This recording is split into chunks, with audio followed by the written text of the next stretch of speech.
Assalamualaikum Bapak Ibu. Salam.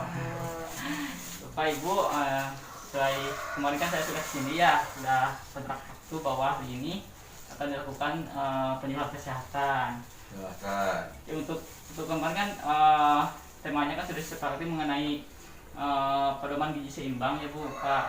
Nah, untuk sekarang itu akan dilakukan penyuluhan. Nanti saya akan bagikan di posternya, terus nanti bila ada yang mau ditanyakan nanti bisa setelah pemaparan materi atau penjelasan dari saya. Jadi untuk nanti saya akan membagikan poster ini, terus nanti kita jelasin bersama-sama oleh saya. Nah, setelah itu kalau ada yang mau ditanyakan nanti setelah pemaparan selesai seperti itu, dan nanti di akhir akan ada evaluasi untuk menanyakan pemahaman ibu dan bapak apakah mengerti atau tidak seperti itu. Waktunya kurang lebih 10 menit Kak, Bu, apakah bersedia? Bersedia. Ya. Untuk seperti itu dimulai saja Bu. Ini. Terus. Nah. Ini ada 2 lembar ya. Untuk lembar yang pertama itu ada dua muka. Muka yang pertama itu untuk 10 pedoman gizi seimbang dari Kemenkes. Untuk yang baliknya, di baliknya juga ada panduan piring makan.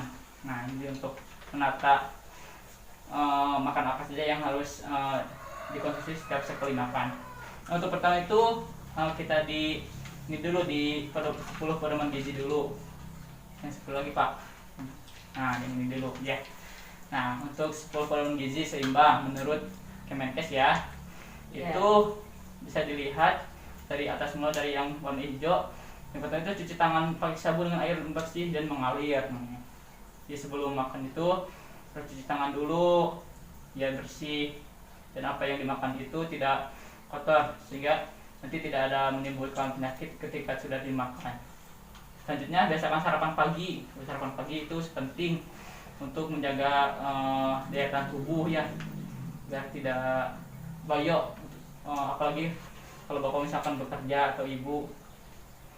Terus selanjutnya biasakan minum air putih yang cukup dan aman. Ini minimal 18 per hari Pak Bu.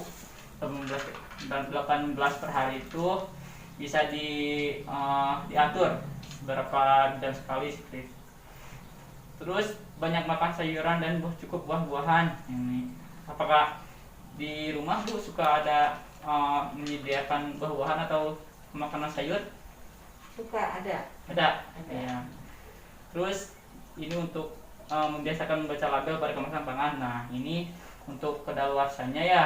Kalau misalkan membeli makanan harus dilihat tanggal kadaluarsanya. Karena kalau tidak dilihat, misalkan kalau kadaluarsa kan berbahaya untuk kesehatan. Bapak apakah sudah suka membaca label pada makanan, Bapak? Suka banget Bapak mah teliti. Habis kalau namanya makanan, kalau misalnya ini udah di luar kadaluarsa itu kan jadi berbahaya buat kita, buat Ya, tubuh. benar. Seperti itu Kak, benar. Untuk selanjutnya syukuri dan nikmati aneka ragam makanan. Ini pasti untuk mensyukuri yang ada ya. Selanjutnya ada biasakan konsumsi lauk pauk yang mengandung protein tinggi. Nah, apakah Ibu dan Bapak tahu protein yang tinggi ada di lauk pauk yang seperti apa? Contohnya, tahu nggak? Biasanya kalau yang berprotein itu pada ikan laut. Ikan laut, ya betul. Ikan Terus laut. sayurannya yang hijau-hijau kayak seperti bayam, bayam. Oh iya. Tapi suka ada itu setiap hari. Tiap hari sih enggak. Ya, ganti-ganti. Oh iya, siap. Ganti menu. Yang penting ada. Terus selanjutnya lakukan aktivitas fisik yang cukup dan pertahankan berat badan ideal. Nah, ini untuk melakukan aktivitas fisik biasa sehari bisa cukup 30 menit sehari ya untuk olahraga itu per hari. Untuk selanjutnya batasi konsumsi panganan asin, manis dan berlemak. Tuh, itu makanan yang tinggi kolesterol lah misalkan. Itu harus dihindari ya. Dan terakhir biasakan mengkonsumsi aneka ragam makanan dan pokok tuh. Jadi jangan satu aja menu makanannya, harus diganti biar gak bosan. Selanjutnya nah bisa dibalik untuk menata. Ini untuk panduan piring makanan ya. Tujuannya untuk sekali makan itu minimalnya harus mengandung ini ya, harus mengandung ini yang direkomendasikan oleh Kementerian Kesehatan. Yaitu Nih untuk yang pertama, 1/4 ya, yaitu dipenuhi dengan biji-bijian utuh dari beras, gandum atau pasta.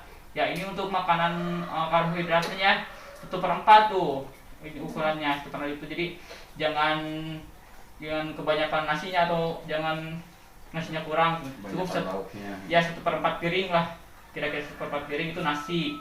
Atau ya karena kan kita makannya nasi ya Pak Bu, beras. Kalau gandum kan jarang, atau roti itu 1/4-nya kalau di 1/4 piring lah. Nah untuk 1/4-nya lagi, yaitu piring itu diisi oleh makanan yang berprotein kayak tadi nih, lauk, ikan laut tuh, daging, kacang-kacangan, sayur-sayur yang hijau-hijau ya. Brokoli. Nah, terus untuk sisanya setengah dari piringnya itu sisa yang tadi dari karbohidrat dan lauk pauknya itu, yaitu sayur-sayur dan buah-buahan seperti itu. Nah, tuh ini lebih banyak harus lebih banyakkan itu dari sayuran dan buah-buahan harusnya. Jadi jangan kebanyakan karbohidratnya. Yang penting itu harus banyak sayurnya seperti itu ya. Jadi kalau untuk sayur ini meskipun kebanyakan tidak menimbulkan, misalkan meskipun agak banyak sedikit juga ini, karena kalorinya sedikit ya, tidak akan menggemukkan atau bagaimana seperti itu.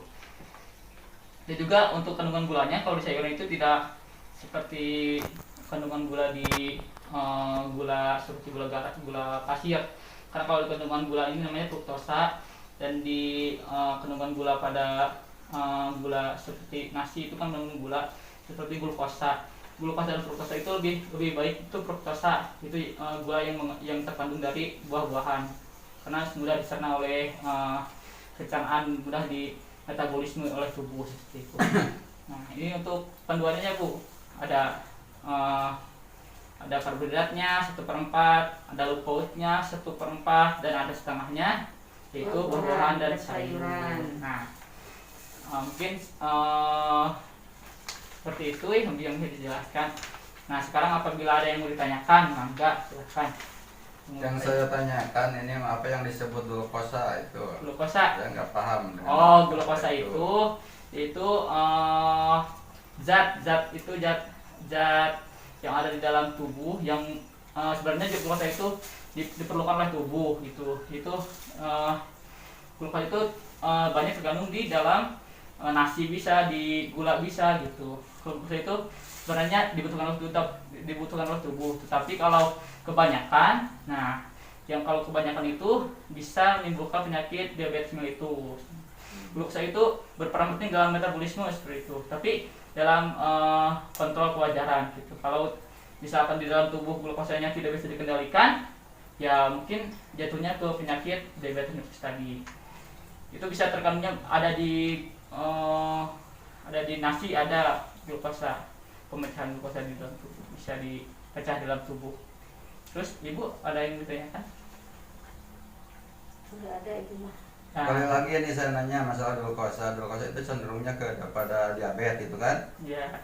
Apakah yang menimbulkan diabetes itu, saya pernah dengar dari teman, kalau misalnya kita makan di malam hari, emang betul itu bakal menimbulkan kepada penyakit diabetes. Ini saya minta penjelasan. Oh itu untuk fenomena itu ya Pak, memang sering beredar di masyarakat bahwa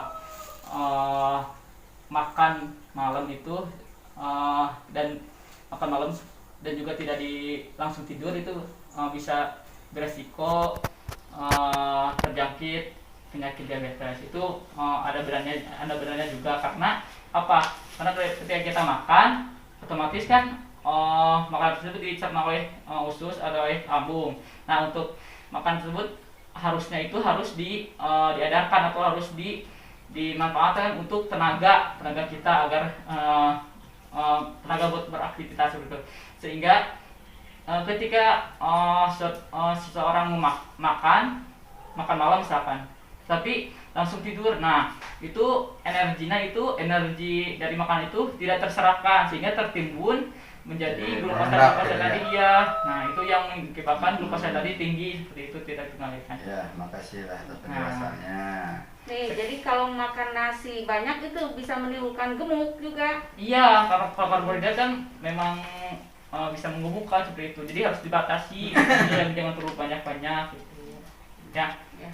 Nah, mungkin ya sudah. Nah sekarang karena sudah beres pemaparan, sekarang ya saya yang bertanya kepada bapak dan ibu ya mengenai tadi. Coba diturunkan itunya spanduknya ya. Saya mau bertanya sekarang. Coba sebutkan 10 pedoman gizi seimbang, minimal satu aja lah. 10 pedoman harus apa aja sebelum gizi, sebelum Biasakan minum air putih yang aman. berapa 8 gelas sehari. sehari ya. Terus ada lagi gak yang diingat tadi? Biasanya Usahakan kalau kita makan malam minimalnya kita harus ada aktivitas supaya tidak ada pengendapan di tubuh Ya. kita untuk menghindari penyakit diabetes. Seandainya kita makan malam gitu, dan jangan sampai misalnya kita habis makan terus kita langsung ditidurin, itu kan nggak bagus buat kesehatan. Seandainya kita melakukan itu, tapi kita harus ada jeda dulu, yang minimalnya 1 jam dari habis makan supaya makanan yang udah masuk ke dalam tubuh atau ke perut kita diproses dari lambung tidak ada pengendapan. Ya. Nah, efeknya menimbulkan penyakit diabetes. Kiranya segitulah. nah ya mungkin untuk yang makanan itu disarankan itu lebih baiknya jangan makan malam seperti itu. Iya, Jadi betul. kalau kepaksa memang ya seperti seperti bapak Misalnya kalau misalnya bapak habis pulang kerja gitu kan, belum sempat makan di jalan, ya. pas nyampe ke rumah memang ini waktunya waktu istirahat sekitar jam 9. Tapi kan namanya perut nggak bisa diajak kompromi ya. Ya. Misalnya kita lapar terpaksa kita makan. Nah, daripada makan tersebut dalam posisi waktu yang kurang tepat gitu, ya daripada kita nggak bisa tidur karena kelaparan, ya saya minta satu panduan. Jadi ya udah tadi dijelaskan apa bapak, bahwa kalau seandainya kita habis makan jangan dulu ditidurin gitu kan, harus ada dulu waktu aktivitas yang bisa membuang pengendapan tersebut gitu. Nah, sip lah. Udah segitulah. Sudah ngerti ya. Nah untuk sekarang satu lagi pertanyaan nih. Untuk panduan isi piring ya. Untuk porsi buah-buahan dan sayuran berapa persentasinya? Kalau buat buah-buahan 1,2 setengah Setengah dari persen isi piring ya. satu piring. Nah untuk protein, untuk lauk pauknya Untuk lauk pauk seperempat piring. untuk karbohidratnya nanti Seperempat sama seperempat piring. sip lah begitu. Mungkin bapak dan ibu sudah mengerti ya. Tidak ada yang ditanyakan lagi kan? Cukup lah. Cukup lah ya. Mungkin untuk sekian. Cukup jelas dan terarah. Ini untuk spanduknya bisa dibawa oleh bapak dan ibu untuk nanti ditempel dipajang ya. Makasih. Mungkin kalau begitu saya pamit dulu ya Bu. Setelah ini saya akan kembali ke keluarga yang lain. Gitu. Iya. Ya Bapak. Terima kasih Terima Bapak. kasih Ya. atas waktunya yang sudah diberikan kepada keluarga saya Ya. untuk memberikan Mudah-mudahan himbauan-himbauan. bermanfaat ya. Itu Mudah-mudahan ya. bermanfaat Bapak. Sama-sama Ya. bermanfaat. Assalamualaikum warahmatullahi wabarakatuh. Waalaikumsalam. Waalaikumsalam warahmatullahi wabarakatuh.